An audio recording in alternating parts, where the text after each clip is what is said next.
తాకట్లో ఉన్న మీ బంగారాన్ని విడిపించి ఆ రోజు ఆన్లైన్ రేటుకి కొంటాం. Sharma gold company. నమస్కారం, వెల్కమ్ టు సుమన్ టీవీ. నేను గీతాంజలి. శని త్రయోదశి. చాలామంది శని దోషాలు కావచ్చు, శని పీడలతో బాధపడుతున్నాం అనేవాళ్ళు, ప్రధానంగా రాసుల వారు, ద్వాదశ రాసులు ఎవరైతే ఉన్నారో వారికి అద్భుతమైన పరిహారాలు చేసుకోవచ్చు అని చెప్తారు. ప్రత్యేకించి ఛాయాదానం అని చెప్పి శని త్రయోదశి రోజున చేస్తే ఎన్నో గండాలు తొలగిపోతాయని కూడా అంటుంటారండి. అసలు ఇది ఎంతవరకు నిజం? ఎటువంటి దానం అంటే ఛాయాదానం అంటే అసలు అర్థం ఏమిటి? ఏ విధంగా చేయాలి? ఎవరెవరు చేయొచ్చు? ఎవరికి చేయాలి? ఈ వివరాలు తెలుసుకుందాం. వివరించేందుకు ప్రస్తుతం మనతో పాటు ఉన్నారు ప్రముఖ జ్యోతిషులు బ్రహ్మశ్రీ నందిభట్ల శ్రీహరి శర్మ గురువు గారు. వారితో మాట్లాడదాం. గురుగారు నమస్కారం అండి. వాగర్థావివ సంపృక్తౌ వాగర్థ ప్రతిపత్తయే జగతః పితరౌ వందే పార్వతీ పరమేశ్వరౌ ఆదిత్యాయ చ సోమాయ మంగళాయ బుధాయ చ గురుశుక్ర శనిభ్యశ్చ రాహవే కేతవే నమః. శృంగేరి జగద్గురు పీఠాధిపతులకి, కంచి పీఠాధిపతులకి నమస్కారములు తెలియజేసుకుంటూ కార్యక్రమాన్ని ప్రారంభిద్దాం. శని త్రయోదశి అయితే ఈసారి కొంచెం ప్రత్యేకంగా విన్నాను, మీరు ఛాయా దానం చేయాలని చెప్పి. వాటి గురించి మాట్లాడదాం. ముందుగా ఇప్పుడున్నటువంటి రాసులు, ద్వాదశ రాసుల వారికి ఈ శని త్రయోదశి ఎలా ఉపయోగపడుతుంది? వారు అసలు ఎలా వాళ్ళ శని దోషాలని నివారణ చేసుకోవచ్చు ప్రత్యేకంగా ఈ రోజున? తప్పకుండానమ్మా. అసలు ఈ సంవత్సరంలో శని త్రయోదశులు కేవలం 4 మాత్రమే ఉన్నాయి. అక్టోబర్లో వచ్చేటువంటిది నాలుగో శని త్రయోదశి. దీంతో ఇక శని త్రయోదశులు ఉండవు. కాబట్టి శని ప్రభావం, దీని ప్రభావం వలన అనేక మంది సమస్యలు అనేటువంటివి ఎదుర్కొంటున్నారు ప్రస్తుతం. ఇప్పుడు ప్రపంచవ్యాప్తముగా కూడా శని అంటే ఎవరు? శనైశ్చరుడు అని అంటారు. అంటే సృష్టి స్థితి లయకారకాలలో లయకారకుడు పరమేశ్వరుడు అయితే, నవగ్రహాల్లో లయకారకుడు శని భగవానుడు. అందుకనే చూసారా, ఇప్పుడు ఎక్కువగా యుద్ధము, ప్రాణ నష్టము, జన నష్టము, ఎర్త్ క్వేక్స్, ప్రకృతి విపత్తులు ఇవన్నీ శని మారిన తర్వాతనే ఎందుకు కలుగుతున్నాయి? కాబట్టి అంత తేలిగ్గా మనం శనిగ్రహాన్ని తీసుకోవడానికి లేదు. అయితే ఈ శని మీనరాశిలోకి మారిన తర్వాత కొత్తగా మేషరాశి వారికి ఏలిన నాడి శని ప్రభావము, సింహరాశి వారికి అష్టమ శని ప్రభావము, ధనుస్సు రాశి వారికి అర్ధాష్టమ శని ప్రభావం కొత్తగా యాడ్ అయ్యాయి. ఇప్పుడు కుంభరాశి వారికి, మీనరాశి వారికి శని ప్రభావం ఉంది. మిథున రాశి వారికి కొత్తగా మళ్ళీ కంటక శని ప్రభావం యాడ్ అయింది. ఇక వృశ్చిక రాశి వారికి, కర్కాటక రాశి వారికి యోగ శని ప్రభావం యాడ్ అయింది. కన్యా రాశి వారికి దాంపత్య శని. వెరసి మేష, మిథున, కర్కాటక, సింహ, కన్య, వృశ్చిక, ధనుస్సు, కుంభ, మీన ఈ రాశులలో జన్మించినటువంటి వారికి శని ప్రభావం యాడ్ అయింది. అయితే వీక్షించేటువంటి సుమన్ టీవీ ప్రేక్షకులు గమనించాల్సినటువంటి అంశం ఏంటంటే, శని అనగానే భయపడకండి. ఎంతో మందికి శని మంచి చేసిన వాడు కూడా ఉన్నాడమ్మా.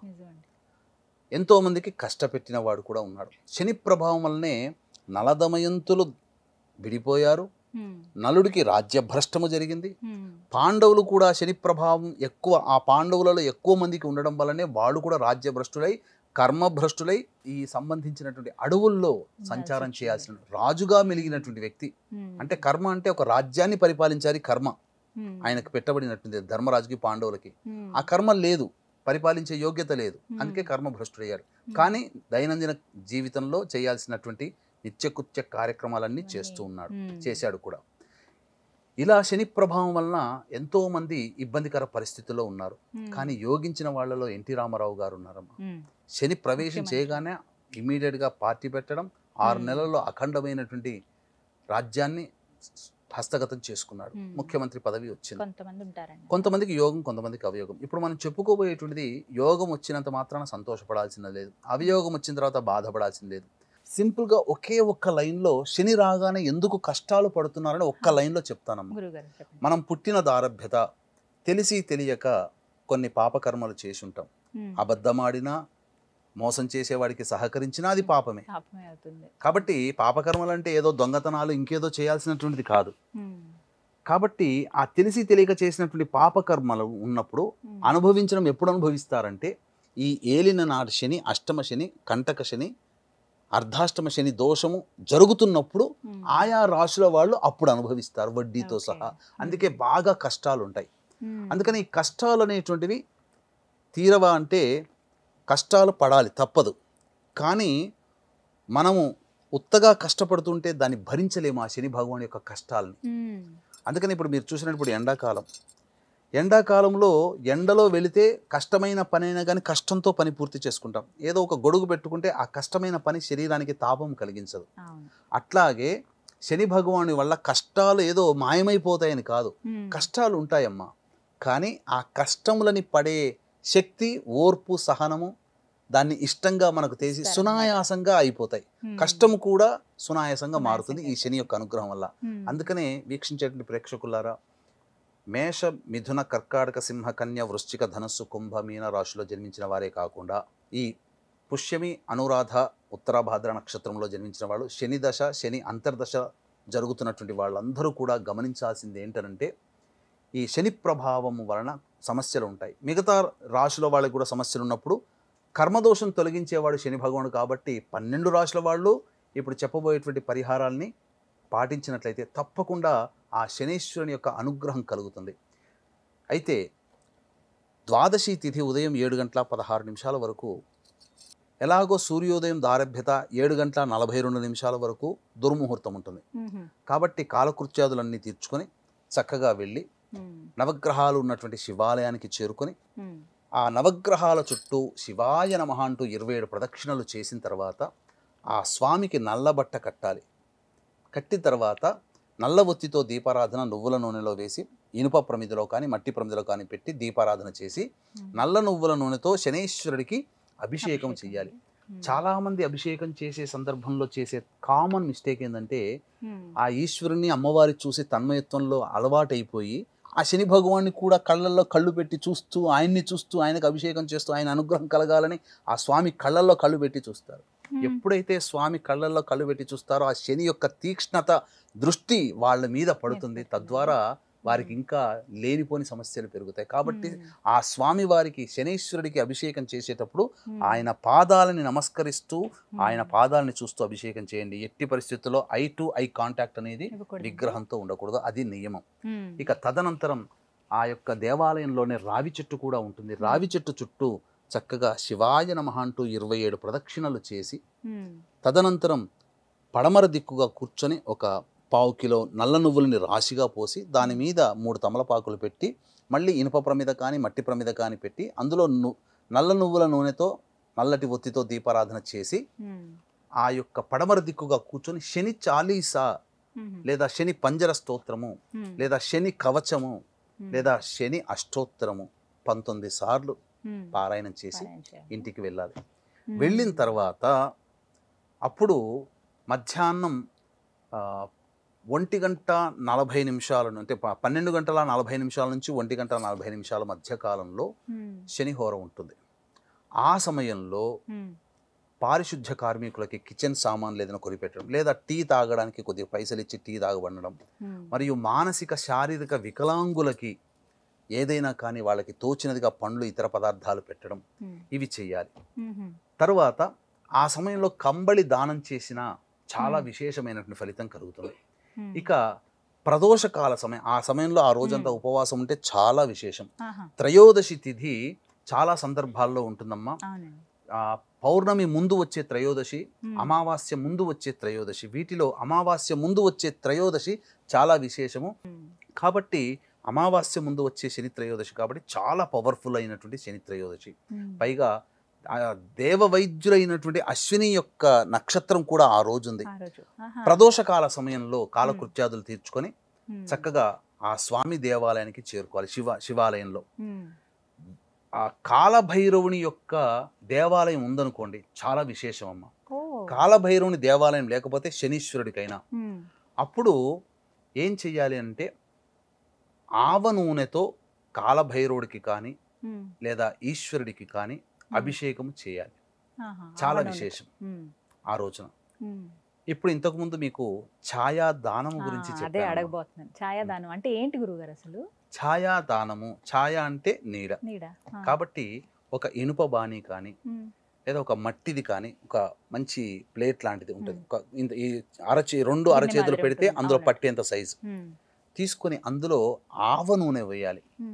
వేసి దేవాలయంలో పడమర దిక్కుగా అస్తమిస్తున్నటువంటి సూర్యుడు కొద్ది వెలుతురు లేదా అస్తమించిన తర్వాత ఎర్రటి బింబం ఉంటుంది, చీకటి పడకుండా ఆ సమయంలో ఆ యొక్క ఆవ నూనెలో వేసిన మట్టి పాత్రలో కానీ ఇనుప బాణిలోకి వేసిన ఆవ నూనెలో తన ముఖాన్ని చూసుకొని ఓం ప్రాం ప్రీం ప్రౌం సం శనైశ్చరాయ నమః లేదా ఓం సం శనైశ్చరాయ నమః అనేటువంటిది 19 సార్లు జపం చేసి దేవాలయంలో దీపారాధన చేసే చోటునైనా లేదా రావి చెట్టు దగ్గరనైనా కానీ పొద్దున చెప్పాం కదా నల్ల నువ్వులు రాశిగా పోసి అక్కడనైనా కానీ ఆ యొక్క ఛాయని అంటే మన ఫేస్ని అందులో చూడాలి.